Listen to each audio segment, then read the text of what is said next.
This one is the time that I made it onto the 5 o'clock news. So, where do I begin? It started out where I went to work for this man.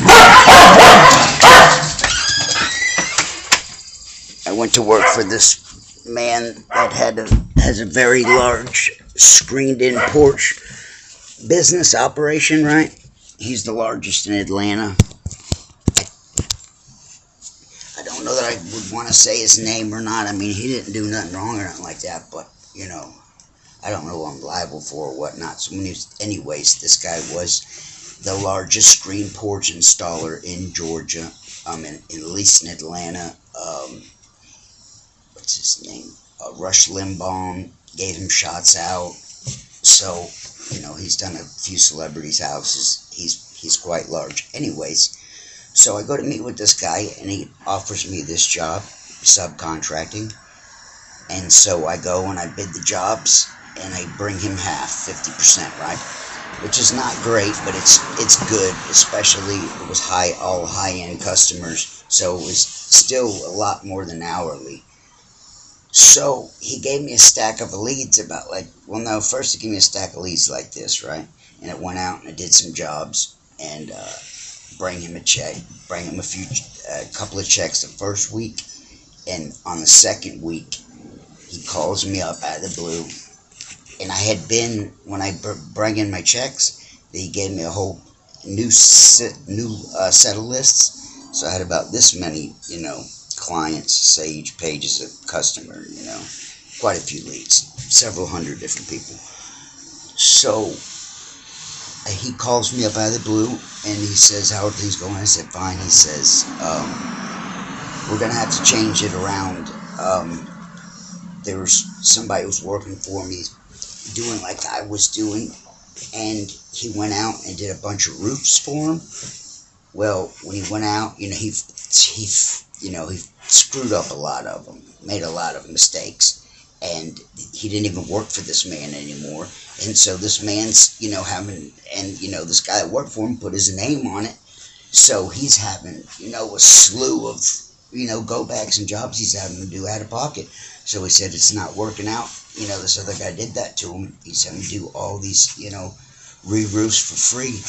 So he says, I tell you what, good luck with, take all the leads and do the best with it. And, God bless you. And call me when you need work. Call me when you run out of work." I said, "Okay, fair enough. Thank you, sir." So he hangs up and I start making some phone calls, and I get all kind of jobs in Alpharetta, Roswell area mainly, the money areas. And so I've done quite a few jobs, different jobs, and all the customers are just, 1 to 1,000, everything in between, Some customers way out there. I had one customer who was a doctor, and him and his wife, they were both bisexual swingers. And so after meeting their entourage and people, associates through them, by going out and partying on the weekends, it got very crazy, but I can't get into details with that anymore, for personal reasons. But that was a wild story, but I have to keep that one to myself. One of the jobs was a lady that owned a company, and she was at 285 Roswell Road, the same place that I'm talking, where I did my other videos. Where I lived across the street, but not yet. This is many years before I lived in Gangland, but this was across the highway from Gangland, right? Was American Pie Bar, and there was a bar across the street from it. It was right next to the Pie. American Pie wound up getting, it sat and it fell to nothing. Anyways, right between the Pie and I think it could have been Chops. There's a restaurant right there, literally right at 285 Roswell Road, on the other side of Roswell Road into 285 on the going towards the riverside, right? So right in between there, this lady's house is. I drive down, I go talk to this lady, one of these leads, and we're having a sit down and whatnot, and we're sitting in her living room talking, and she's looking, and I can tell she's fixated across the street. Like, it's like, hello, lady, like she's not even talking, hearing me or whatever. And she says, look, and I turn around and look, and she said, the people across the street, they're prostitutes. They're prostitutes. I was like, wow, She sat there, was pointed out, said, yeah, you see that girl? There's 5 girls that live over there, and you see guys in Mercedes and whatever pull up all the time. And I said, okay, so that's just a little part of the story. Doesn't really have nothing much to do with the story, but I'm just filling you in as we go. So she's telling me about the prostitution ring going on across the street from her house. And so that's just part of the story. So I get to do this job for this lady. Her front porch is messed up, right? So I go and I do the job and I frame it up, and I do a bad job, right? I'm a framer and carpenter, but I'm not a concrete guy. So I took this job on, and truthfully, I was not experienced enough to do this, but I took it on for the money. So I do this concrete job and I form it up, and then I have a buddy of mine who is an actual concrete guy and a tree climber who was professional at this, comes and tells me I've done a lousy job. I overworked myself. Instead of what I did, I framed up for a big pour for solid, a solid piece, solid rock. Instead of doing that, he said I should have just jacked up the other side and leveled it and then repoured it. It would have been like, a tenth of the work and the cost, but I didn't know. So I have this thing formed up. So we do the pour. I have to go and get 100 bags of concrete from Home Depot. It filled back my truck up, and we put it in his mixer, spin it up, we pour it. It turns out nice. It goes into dark 30. It's dark now, right? So the lady pays me, and I tell her to hold on to $250. So we square up, and like I said, I have to come back. My buddy tells me I need to put a step in, which I would have known anyways. It was even before that I fixed it. There was one step, and then it stepped up. So the first step is the more thicker, solid piece, right? And then you have a step that's just like another little piece by itself, right? So we did the pour, and we decide we're gonna have to come back and frame her in one more step, right?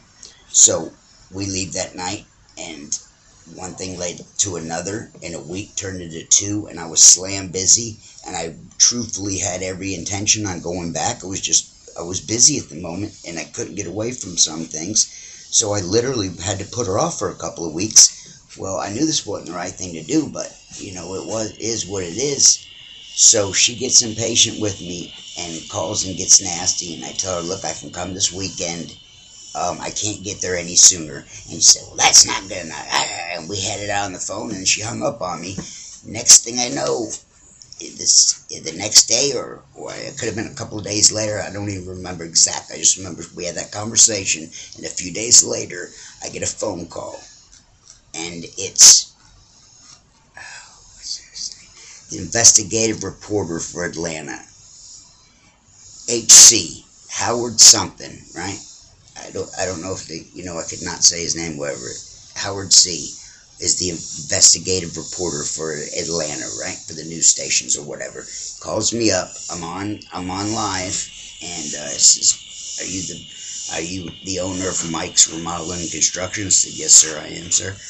And he says, he's telling me, I bailed out on this lady. I left this lady high and dry, and they're calling me out on it. Bad contractor, ripping people off. And I said, I explained to the lady I was tied up. I couldn't get to her till the weekend. And I tried to explain it, and he's, whatever. Would you like to come down here right now? I said, sure. I said, I will, I said, if it's okay, I'll come down and finish the job, and we'll go from there. I'm thinking, great, this might be a blessing in disguise. He says, oh, no. This is not going to go down like that at all, son. No. You did a dirtbag move, yada, yada, yada. And, I'm not going to let you, smell like a bed of roses. Basically, he was letting me know if I come down, he's going to tarnish me and make a fool of me. So I said, okay. the conversation went on for a few more moments, and he, like I said, he did what he could to try to drag me down there, and I wasn't buying it, so we end with that, right? So we get off the phone. I'm live on the air. I'm not acting. The phone call's not actually live, but he's talking to me on, and you can see his, I'm watching him on TV, and he's talking to me on the phone. Crazy, crazy. So we get off the phone. Ring, ring. Phone rings. I'll give everyone, whoever watches, I'll give you a second to guess who you think it was that called.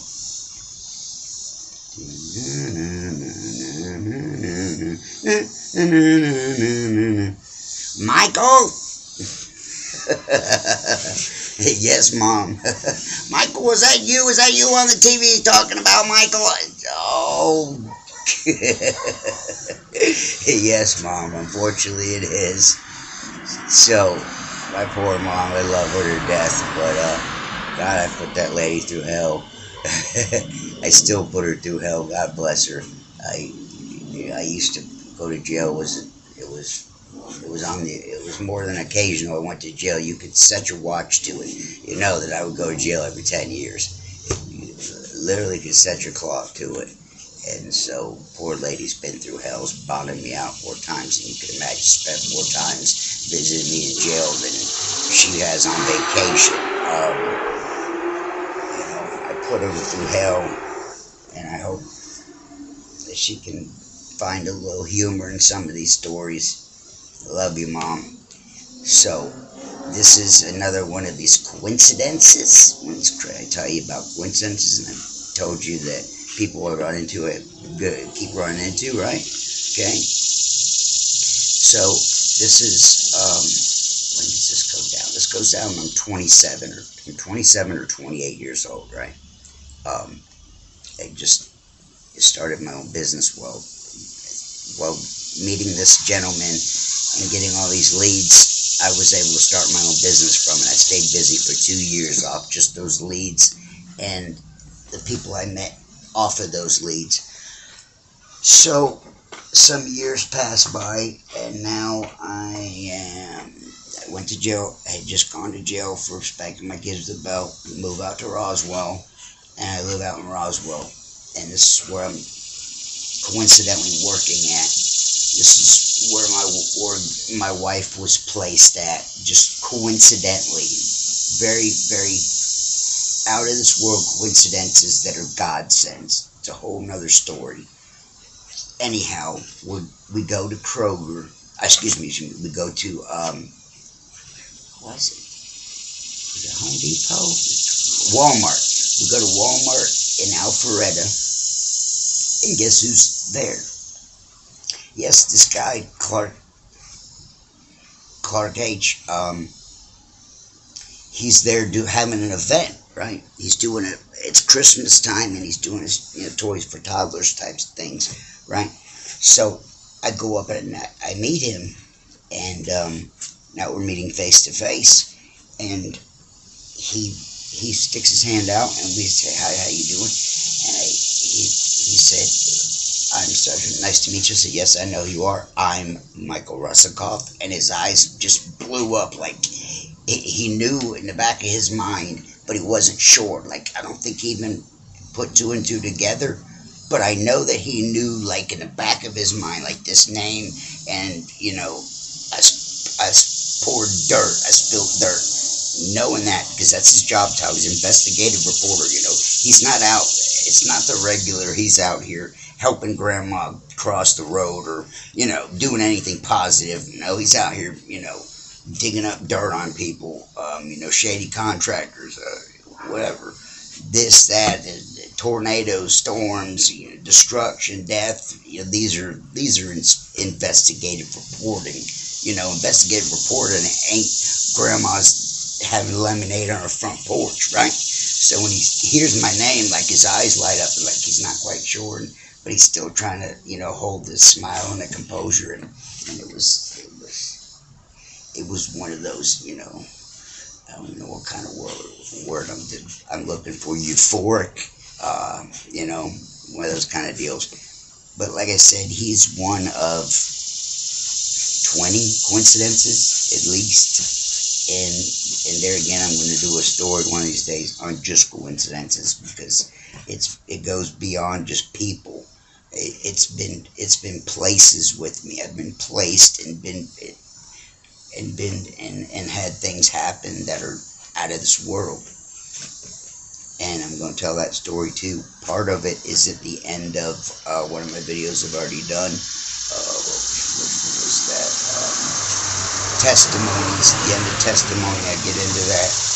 But like I said, I ran into this guy again, and it's something I say that continually happens. This is my godsend. This is my story. This is my journey. Follow me. I love you for just watching, for being here. God bless you.